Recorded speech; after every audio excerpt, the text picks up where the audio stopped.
I'm sitting here with Bhatsakorn Piyobhaso, a Buddhist monk and my friend. And we met the first time more than 10 years ago in Wat Mahathat in Bangkok when I was doing my first meditation retreat there. And now we are sitting in Wimbledon in London. Yeah, at the temple called the Buddhapadipa temple, the first Thai Buddhist temple in the West. Can you give some advice on how to live a meaningful life? How to live a meaningful life? First, you need to understand what is the purpose of life, what is the goal of your life, and why we were born. And if we know the purpose of life, perhaps that may help you to understand why we live for.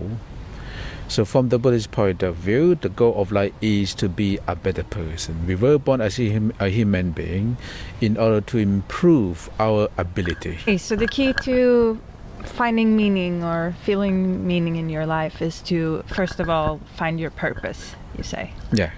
Okay, good. The goal of your life. Yeah. Yeah. For those people who are suffering from low self-esteem, which we both know is quite common, could you give them some advice on how to build themselves? Well, for those who have a problem with low esteem, or for those who are not sure about their life and they don't know why they live for, first they have to look within themselves. They need to find their weak point and their strong point, or the strength. So no one will be good at everything. There must be something good about a person. So if you're able to discover and what you are good at, what you are specialized for, perhaps you focus from that, you start from that point, and then try to improve your weakness. Okay, that's good. So find out what your strength is and what you're good at. Yes. Yeah. Okay, that's good. And let me also ask you about mindfulness. Can you describe what it is and why we should practice it? To be mindful means you're aware of what is going on here now, but in conclusion, you can be mindful of your action and your speech. Okay? Before you talk, before you speak, and if you are mindful, and that will be very helpful. And then you can also try to be mindful of your thought.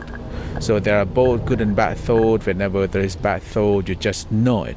When you're aware of what is going on, there is no judgment. You just simply try to be aware of it, and then you will be able to learn to let go and learn to accept the way things are. Okay. So basically just let the thoughts go by, just have them there, but don't act on it and don't believe it necessarily. The thought comes and goes all the time. This is the way things are. And if we react to what happens all the time, like when you are upset and then you react, and with that, perhaps it will make things worse. So what we can do is just to, whenever you are angry, when you're upset, you simply try to understand, try to focus on your own anger, try to acknowledge your own feeling. Rather than the source of your anger, rather than a person who has upset you. And if you are at the present moment, you won't be too worried about what is going to happen tomorrow. You won't be too anxious about what's going to happen to me. And if you can be at the now. But the thing is, people are always too worried about what is going to happen. They are too anxious. They are too worried about their family, their children, their kids, and everything. So this is the cause of suffering. So by applying mindfulness in our daily life, it can help you to keep focus on the present moment. It can help you to be at the now. Any kind of attachment that brings about you suffering, and that attachment is regarded as negative attachment. But as long as that attachment does not bring you any trouble or suffering, I call it the positive attachment. But attachment is still attachment. Sort of love towards your family or relationships or so. It is okay to have the house, to have the car, but you have it without too much attachment. Okay, so basically what you're saying is we have to become better at letting go. Yeah. And accepting when something that things are happens, not always going our way. when something happens, accept it, let it go. Okay. So be more flexible and be more accepting. Yeah. And it's interesting because often I think of attachment just as you have too much expectation, and it's very easy to be disappointed. If you have expectation, disappointment is waiting for you. Of course, we have an expectation, but it should be realistic.